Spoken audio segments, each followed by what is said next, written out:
Salve, salve galerinha, Zaduke tá na área e dessa vez eu trouxe aí os destaques, né, e as habilidades do Nautilus. É um herói diferente. O destaque que eu encontrei, né, o vídeo que eu encontrei dando explicação um pouco sobre ele tá em inglês, porque pelo que eu entendi ele é herói antigo, então tá com essa modificação aí, mas eu trouxe a legenda pra vocês, então vamos conhecer o herói. Depois tem aquela gameplay com um tal de Milo aí do LoL de PC, então vão comigo, seja bem-vindo ao canal, Zaduke tá na área.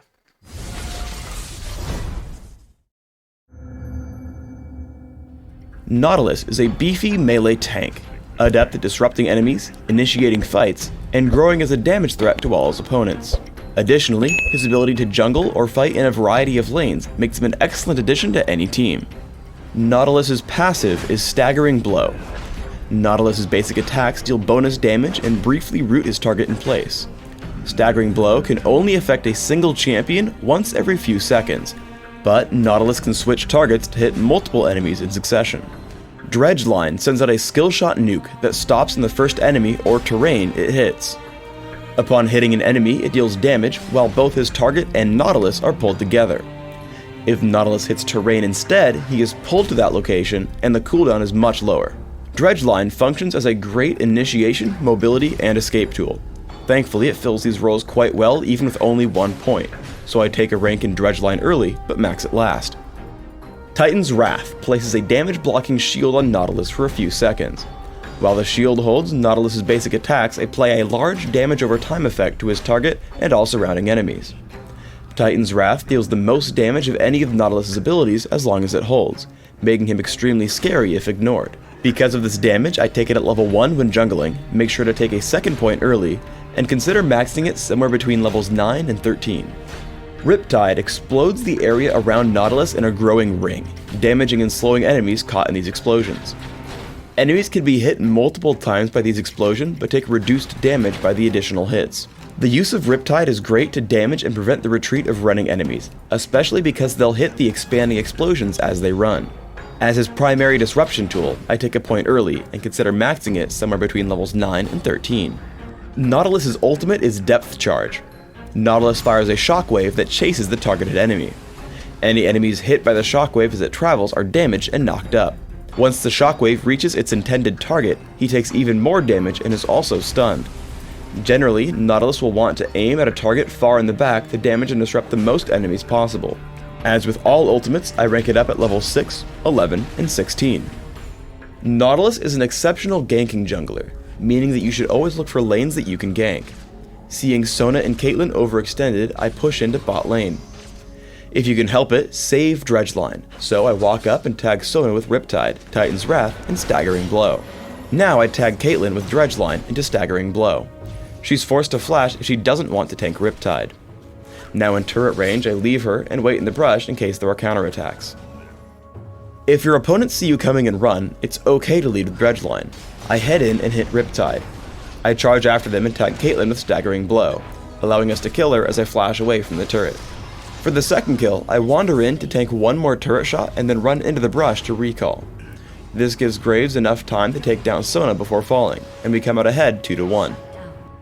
Generally, after finishing Philosopher's Stone, you should be able to rely on it for mana regeneration. Once the Ancient Golem respawns, ping and call over a teammate to grab this buff. Keep track of how much damage it's taking, and once you've gotten it low enough, take a step back, stop attacking, and receive endless praise from your teammate. One of the best traits of Dredgeline is if you're aiming for a champion against a wall, you're guaranteed to pull yourself forward even if you miss. I head to gank Sona, but she dodges Dredgeline with Flash. Landing Depth Charge into Staggering Blow, we pick up a quick kill on Sona before retreating out of turret range.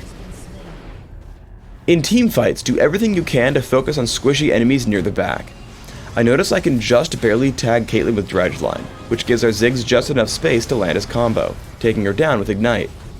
I pop Shirelia's Reverie to get him back to safety and notice the enemy Ziggs now available. I turn to cast Depth Charge and dive straight for him. Titan's Wrath keeps me safe as I hit Riptide on every single enemy, kill Ziggs, and flash to safety.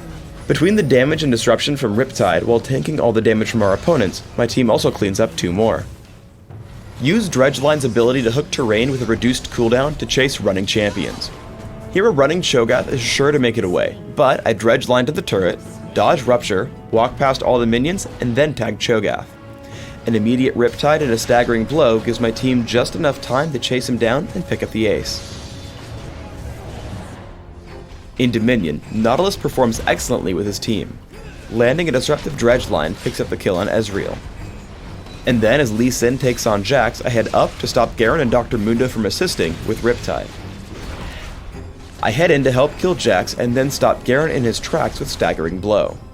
Once they actually turn to fight me, I tank for a little while and then use the terrain to easily land a dredge line and pick up a health relic. The Crystal Scar's close quarters can also force you to take your time. Here as we chase Dr. Mundo by the refinery, I have to wait to clear the wall before tagging him with dredge line. This holds him in place long enough for us to pick up the kill and continue our offense. For runes, I take armor penetration marks, armor seals, magic resist per level glyphs, and gold generation quintessences.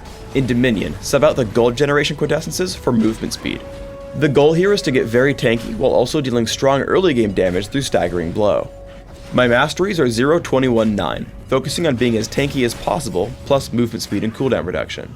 If jungling, you want to make sure to grab reductions to minion damage and bladed armor in defense, plus increased neutral buff duration in utility. For summoner spells, Smite and Flash are great for jungling. When not jungling, sub out Smite for heal. In Classic, I want tankiness and cooldown reduction. I take Cloth Armor and 5 health potions to jungle.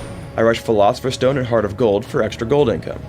Grab Ninja Tabi or Mercury Treads as required and expand to Aegis of the Legion and Shirelia's Reverie. Counter your opposition with items like Frozen Heart, Force of Nature, and Locket of the Iron Solari. In Dominion, you'll have very similar build goals.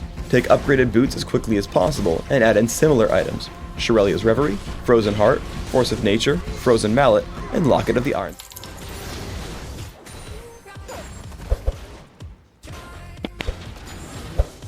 Vai conseguir matar esse cara. A bot lane acabou dando B muito cedo.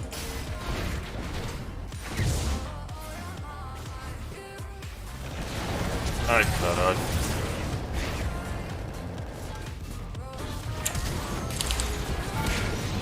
Deu bom, chat. Era pra daivar ali, tá ligado? Só que daí apareceu o 𝐏𝐚𝐫𝐞𝐢𝐫𝐶, mano. Uma coisa importante de Nautilus é que, tipo, se você fica muito colado do monstro, muito colado da pessoa, você não consegue aplicar as 3 ondas do E dele. Porque o E dele é composto de ondas, né? Você vê que vai indo. Então é interessante você, tipo, dar uma andadinha pra trás antes de dar o E. E daí pega as 3 ondas no cara, entendeu? Legal que agora a gente já consegue pegar a brasa de BAM e o clear da jungle fica bem mais forte. Por favor, minions, morram. Minions, mate os minions. O Kong, mate os minions. Deixou. Aí é foda, hein? A Karma tá 2-0-1, velho. As kills tá tudo nela. Tá flash. Oxe, mata ele. Caralho, o Cloud morreu. Cara, o 𝐏𝐴𝐵𝐴 curou muito ali. Que porra foi aquela? Ué, vai peitar? Vai peitar o Nautileira, pô? Eu, hein? Acho que eu vou fazer uma manopla pra ficar mais tanque, mano. O passivo mítico dele me dá mais vida. O 𝐏𝐚𝐫𝐼𝐴 eu gosto da ativa do 𝐏𝐚𝐫𝐼𝐴, rapaziada. Eu acho muito forte. Só que eu acho que essa partida aqui eu vou ter que ser o mais parrudo possível, mano. E auto-ataque. Tá, isso serve também. Ah, o caçadinho se curando ali foi o ult da Soraka, tinha esquecido disso. Pega o amigão. Sério que ele conseguiu sair, mano. Puxa o bot, vem. Acho que eles guivaram.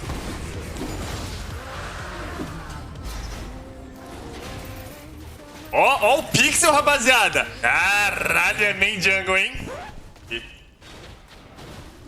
Aí é foda. Achei que eu já tava melhor que o 𝐏𝐚𝐫𝐼𝐴, mano. Sem flash essa 𝐏𝐼𝐴.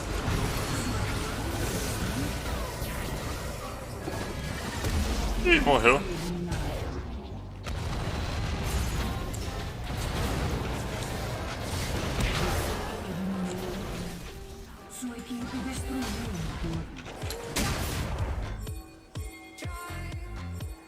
Eles estão aqui dentro.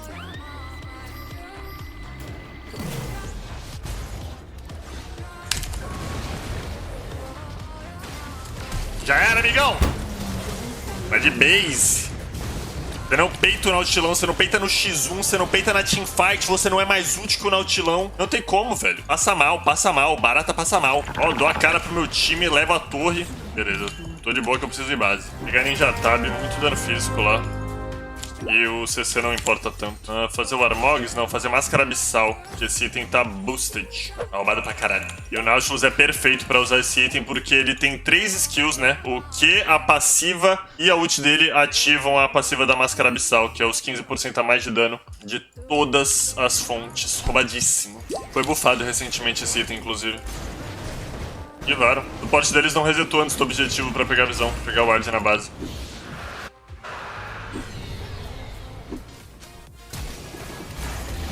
Eita! O que aconteceu aqui, cara? Será que a gente pega? Não sei se a gente pega. Tem um 𝐏𝐚𝐫𝐞𝐢𝐫𝐴 aqui. Beleza, dá pra pressionar mid-bot.